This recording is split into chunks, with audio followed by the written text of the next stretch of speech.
আমি কিছু বলতে চাই, প্রথমে তোমরা এই ভিডিওটা দেখো।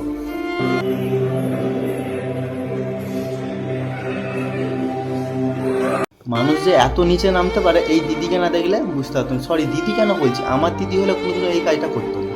তোর মা বাবাও ভাবছে সেদিন যদি আমরা আলাদা রুমে থাকতাম, তোর মতন একটা জানোয়ার জন্মাতো নি এই দুনিয়াতে। কিছু ভিউজ পাওয়ার জন্য আমাদের মহাদেবের ছাতির উপরে তুই পা দিয়েছিস। হ্যাঁ, তোকে যে জানোয়ার বলছি, জানোয়ারদেরও অপমান হয়ে যাচ্ছে। তারা তোর ভালো রে। আর আমি এটাই বলতে চাই, ভিডিওটা তোমরা প্রচুর পরিমাণে শেয়ার করো। যে ক্ষীরপাই বড়মার মন্দিরে যারা যারা এইভাবে জঘন্য টাইপের ভিডিও বানাচ্ছে তার উপরে কিছু যেন স্টেপ নেওয়া হয়।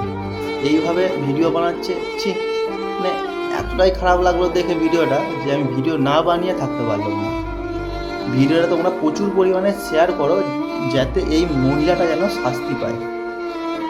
জয় বড় মা, জয়।